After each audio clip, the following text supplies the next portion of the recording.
धमाकेदार होने वाली है। पहले फरी ने कबीर का दिल दुखाया और अब अलमीर और मिशल भी वही कर रहे हैं। वो नहीं चाहते कि इस घर में मजीद रहें, इसलिए वो कबीर से अलग अपार्टमेंट का मुतालबा करते हैं। कबीर कहता है कि जब तक मैं जिंदा हूँ अपने बहन भाइयों को खुद से अलग नहीं करूंगा। तो मिशल कहती है आपने 100 साल पुराने जो असूल बनाए हुए हैं अब ये नहीं चलेंगे। कबीर चाहता है कि मैं मिशल के घर वालों से बात करूं, लेकिन उनका भी मुतालबा यही होता है कि जैसा मिशल चाहती है वैसा ही हो। शुएब एक बहुत ही शातिर इंसान होता है। वो 20 लाख रुपया भी ले लेता है और झूठी स्लिप बनवा कर फरी को ये दिखाता है कि उसने बड़े भैया को पैसे वापस कर दिए हैं और दोनों नंबर से उसको ब्लॉक भी कर देता है ताकि फरी का कोई राब्ता घर वालों से ना हो सके। अब ये 20 लाख रुपया जो है वो अनकरीब शुएब वो भी डबो देगा, जिससे जल्दी फरी को ये एहसास होगा कि ये पैसा भी मेरे भाई ने ही दिया था और शुएब मुझसे शुरू की तरह अब भी झूठ बोलता रहा है। लेकिन अब की दफा इन दोनों के रिश्ते में ऐसी दरार आ जाएगी कि फरी कहेगी कि तुमने मेरे घर वालों से मुझे दूर करने की कोशिश की है, इसलिए मैं तुम्हारे साथ अब मजीद नहीं रहना चाहती। फरी शुएब से कहेगी कि वो अब उसके साथ नहीं रहना चाहती। वो अपनी बेटी को लेकर कबीर की तरफ आ जाएगी, उससे माफी मांगेगी अपने रवैये पर और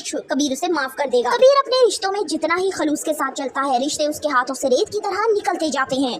वानिया प्लानिंग कर रही है कि जिस तरह से फरी बेइज्जत करके गई है कबीर को, इसी तरह से कुछ ऐसा करूं कि अलमीर भी कबीर के सामने आके खड़ा हो जाए, यानी वो भी इसकी अच्छी खासी इंसल्ट करे और मिशेल को लेकर इस घर से अलग हो जाए ताकि वो अपने प्लान में कामयाब हो सके। वानिया बहुत ही ज्यादा मतलब परस्त और एहसान फरामोश दिखाई गई है। कबीर उसके साथ हर दफा हुस्न सलूक करता है, उसे ढेरों ढेर पैसा देता है उसकी शॉपिंग के लिए और हर अखराजात उसके बर्दाश्त करता है, लेकिन ये उसी के घर को तबाह करने पे तुल चुकी है।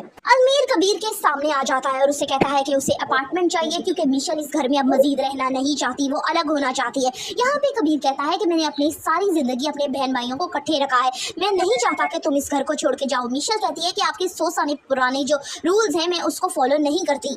कबीर कहता है कि जब तक मैं जिंदा हूँ तुम्हें अलग नहीं होने दूंगा। मिशा कहती है अलमीर से कि ठीक है तुम अपने बड़े भैया को रखो, मैं अब तुम्हारे साथ मजीद नहीं रहना चाहती। रिव्यूज ऑफ बड़े भैया kindly subscribe my channel and like the video.